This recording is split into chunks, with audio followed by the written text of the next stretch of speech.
Rimba Bukit 12 kedatangan seorang perempuan dari ibu kota. Ia membawa misi untuk mengajarkan anak-anak rimba membaca, menulis, dan berhitung.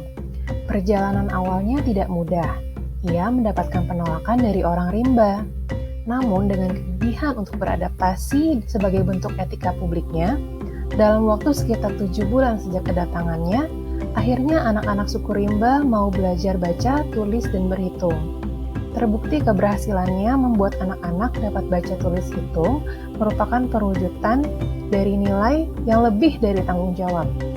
Ia berkomitmen untuk berinovasi hingga dapat berkontribusi mendirikan sekolah atau sekolah khusus untuk anak-anak suku rimba sampai dengan di 16 titik pelosok lain di Indonesia dan juga menjadi sebuah kewujudan rasa nasionalismenya. Siapakah ia? Ia adalah Saur Marlina Manurung atau lebih dikenal dengan nama Butet Manurung. Butet merupakan salah satu sosok wanita perintis pendidikan alternatif bagi masyarakat terpencil dan terasing di Indonesia. Butet Manurung lahir di Jakarta pada tahun 1972. Sekolah rintisan pertama kali ia terapkan bagi masyarakat orang rimba atau di suku Kubu yang mendiami Taman Nasional Bukit 12 di Jambi.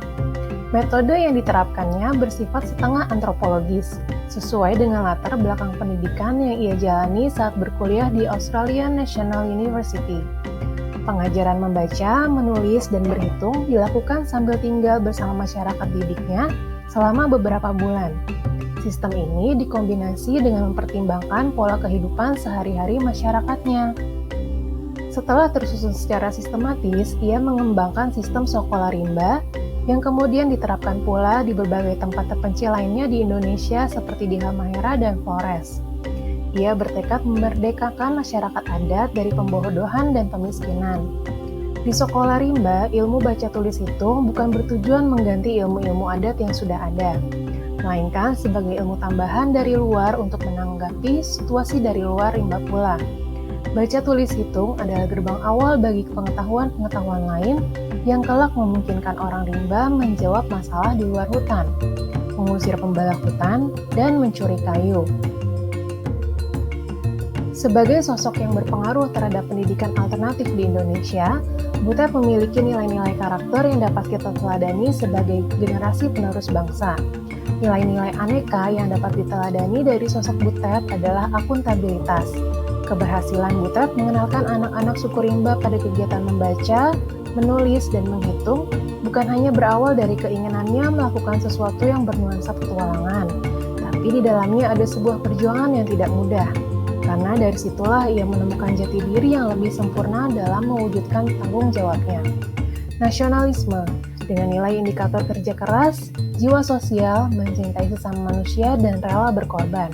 Nilai nasionalisme ini terlihat dari aksi Butet yang rela meninggalkan ibu kota untuk mengajar anak rimba serta pencapaiannya yang sudah berhasil merintis 16 sekolah rimba di berbagai titik pelosok Indonesia lainnya.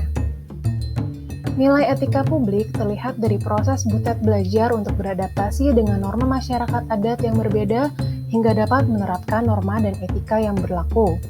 Nilai komitmen mutu dapat dilihat dari usaha Butet untuk senantiasa melakukan penyempurnaan kualitas pendidikan dan inovasi pembelajaran yang digunakan pada sekolah rimba.